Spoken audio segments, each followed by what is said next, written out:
नमस्कार, मैं शोभा Sharma. Ceaseless news में आपका स्वागत है। जानते हैं आज की 10 बड़ी खबरें। इजराइल सरकार पर गंभीर आरोप लगे हैं कि उसने गाजा में हमास का मुकाबला करने के लिए एक फिलिस्तीनी मलेशिया को हथियार दिए हैं। गाजा में हमास का पिछले 2 दशक से कब्जा है। इजराइल तमाम कोशिशों के बावजूद हमास का पूरी तरह से खात्मा नहीं कर पाया है। सूत्रों के मुताबिक इजराइल ने गाजा में हमास को खत्म करने की जिम्मेदारी पावरफुल फोर्सेस को दी है। इसका लीडर यासर अबू सबाब है। अबू सबाब खुद को आतंकवाद को मिटाने वाला कहता है, लेकिन कई मानव अधिकार संगठन इसे लुटेरों और अपराधियों का नेता मानते हैं। इजराइल के प्रधानमंत्री नेतन्याहू ने भी पिछले सप्ताह माना था कि उन्होंने गाजा में हमास को कमजोर करने के लिए उनके विरोधी संगठनों को अपना समर्थन दिया। नेतन्याहू ने कहा कि अगर इसे इजरायली सैनिकों की जान बचती है तो इसमें क्या गलत है। वहीं बांग्लादेश के सिराजगंज में मंगलवार को कट्टरपंथियों की भीड़ ने गुरुदेव रविंद्रनाथ टैगोर के पैतृक आवास पर हमला कर दिया। कचहरी घर के नाम से मशहूर टैगोर के पैतृक आवास में जमकर तोड़फोड़ की। जमात-ए-इस्लामी और हिफाजत-ए-इस्लाम के कट्टरपंथियों की भीड़ ने टैगोर के विरोध में नारे भी लगाए। सूचना मिलने के बाद शहजादपुर थाने को पुलिस मौके पर पहुंची, लेकिन आरोपियों के खिलाफ कोई कार्रवाई नहीं की गई। चलिए जानते हैं देश का हाल। भारतीय गगनयात्री शुभांशु शुक्ला को इंटरनेशनल स्पेस स्टेशन यानी ISS ले जाने वाला एक्सियम 4 मिशन चौथी बार टाल दिया गया। इसे आज 11 जून को भारतीय समयानुसार शाम 5:30 बजे लॉन्च किया जाना था। ऑक्सीजन लीक के कारण इसे टाल दिया गया। एक्सियम मिशन 4 में 4 देशों के 4 एस्ट्रोनॉट 14 दिन के लिए स्पेस स्टेशन जाने वाले हैं। शुभांशु ISS पर जाने वाले पहले और स्पेस में जाने वाले दूसरे भारतीय होंगे। इससे पहले राकेश शर्मा ने 1984 में सोवियत यूनियन के स्पेसक्राफ्ट में अंतरिक्ष यात्रा की थी। बूस्टर स्टेज के परफॉर्मेंस चेक के दौरान ऑक्सीजन लीक का पता चला। Indian space research organisation ISRO ने बताया कि फ्लोरिडा के केनेडी स्पेस सेंटर से स्पेस एक्स के फॉल्कन 9 रॉकेट की लॉन्चिंग से पहले बूस्टर स्टेज की परफॉर्मेंस चेक की गई। इस दौरान 7 सेकंड का हॉट टेस्ट किया गया, तभी ऑक्सीजन लीक का पता चला, जिसके बाद मिशन को स्थगित कर दिया गया। नई तारीख का ऐलान जल्दी होगा। वहीं गोवा में सरकार ने हड़ताल कर रहे डॉक्टर्स की 7 मांगे मान ली है। CM प्रमोद सावंत ने कहा, गोवा मेडिकल कॉलेज में प्रदर्शन कर रहे डॉक्टरों ने हमें 48 घंटे का वक्त दिया था। कल मंगलवार मैंने डॉक्टर्स के साथ मीटिंग की। उन्होंने अपनी मांगे मेरे सामने रखी, मैंने उन्हें अप्रूव कर दिया। यह पूरा विवाद स्वास्थ्य मंत्री राणे और गोवा मेडिकल कॉलेज के चीफ मेडिकल ऑफिसर से जुड़ा हुआ है।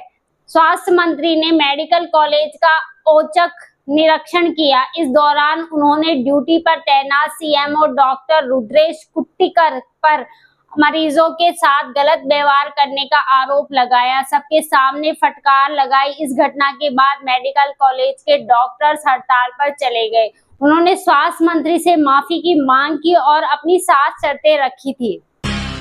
वहीं दूसरी ओर दिल्ली में द्वारका सेक्टर 13 में सबब अपार्टमेंट की 9वीं मंजिल के फ्लैट में मंगलवार को आग लग गई। बचने के लिए एक शख्स ने 2 बच्चों के साथ बालकनी से छलांग लगा दी।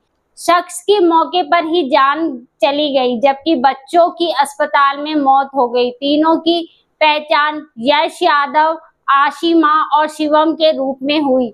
चश्मदीदों ने बताया कि यश समय रहते घर के बाहर निकल गए थे। बाहर आने पर पता चला कि पत्नी ममता, बड़ा बेटा आदित्य, बेटी भतीजा और पत्नी की बहन का 6 महीने का बच्चा अंदर फंसा है। इसके बाद वे घर में घुसे और उन्हें ढूंढते हुए बालकनी तक पहुंचे। तब तक आग पूरे घर में फैल चुकी थी। यश ने किसी तरह पत्नी, बेटा और 6 माह के बच्चे को नीचे की मंजिल के फ्लैट की बालकनी से उतारा।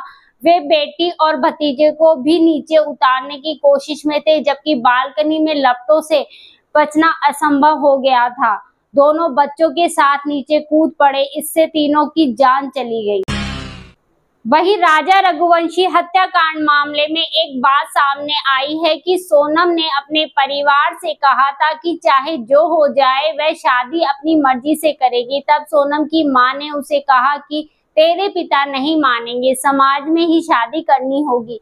मां की इस बात पर सोनम ने धमकी दी थी कि जिससे भी शादी होगी उसका मैं क्या हाल करूंगी तुम देख ले। यही कारण था कि वह शुरू से राजा से ठीक से बात नहीं कर रही थी। सोनम की मां को उसके बारे में सब पता था, लेकिन उन्होंने छिपाया और उस पर शादी का दबाव बनाते रहे, जिसका अंजाम राजा की हत्या के रूप में सामने आया। यह कहना है ट्रांसपोर्ट कारोबारी राजा रघुवंशी के भाई विपिन रघुवंशी का।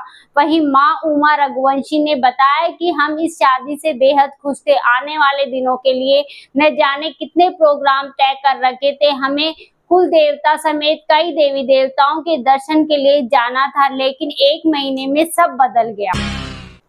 वहीं दूसरी ओर टोंक की बनास नदी पर पिकनिक मनाने गए जयपुर के 11 युवाओं में से 8 की डूबने से मौत हो गई। 3 लोग ही जिंदा बच पाए। मरने वाले रिश्तेदार थे। किसी की 1.5 साल की बच्ची इंतजार करती रही तो किसी की मां दरवाजे पर आस लगाए बैठी रही। पिकनिक से पिता तो नहीं लौटे तो उनके शव।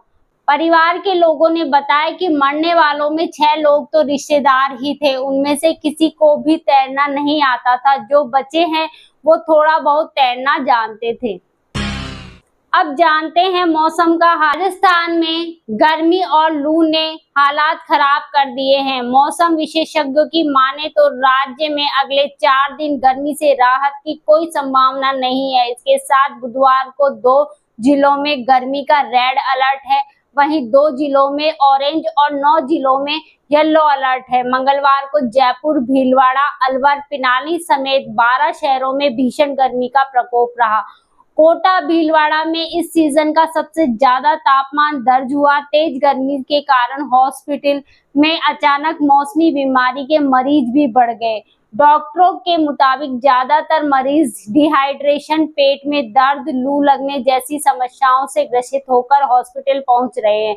पिछले 24 घंटे के दौरान सबसे ज्यादा गर्मी गंगानगर में रही, जहां का अधिकतम तापमान 47.4 डिग्री सेल्सियस दर्ज हुआ। मौसम विभाग ने गंगानगर को रेड जोन एरिया में चिन्हित किया है। चलिए जानते हैं खेल जगत का हाल। महाराष्ट्र के बैटर ऋतुराज गायकवाड़ ने यॉर्कशायर काउंटी टीम से क्रिकेट खेलने की डील साइन की है। वे इस सीजन वनडे कप खत्म होने तक टीम के साथ बने रहेंगे। उन्हें इंग्लैंड लॉयंस के खिलाफ 2 अनऑफिशियल टेस्ट खेलने के लिए इंडिया ए के स्कॉट वार्ड में जगह मिली थी, लेकिन उन्हें एक भी मुकाबला नहीं खिलाया गया। ऋतुराज गायकवाड़ पहली बार काउंटी क्रिकेट खेलते नजर आएंगे। वे जुलाई में सरे के खिलाफ यॉर्कशायर में मैच खेलेंगे। यहां से वे इंग्लैंड का घरेलू सीजन खत्म होने तक यॉर्कशायर में ही वनडे कप भी खेलेंगे। वहीं मैकडॉवेल्स विस्की बनाने वाली कंपनी यूनाइटेड स्पिरिट ने IPL team royal Challengers Bengaluru को बेचने की खबरों को गलत बताया। कंपनी ने कहा, हम बताना चाहते हैं कि आरसीबी की हिस्सेदारी बेचने की खबर पूरी तरह से अनुमान पर आधारित है। कंपनी इस तरह की कोई चर्चा नहीं कर रही है। इससे पहले एक रिपोर्ट के सूत्रों के हवाले से बताया गया कि यूनाइटेड स्पिरिट आरसीबी को $2 अरब यानी करीब 17,000 करोड़ रुपए में बेचने पर विचार कर रही है। यूएसएल पहले विजय माल्या की कंपनी थी। माल्या के दिवालिया होने पर इसे ब्रिटिश लिंकर कंपनी डियाजियो ने खरीद लिया। डियाजियो ही आरसीबी की मालिक हो गई। ऐसी ही बड़ी और ताजा खबरों के लिए जुड़े रहिए हमारे चैनल से। धन्यवाद।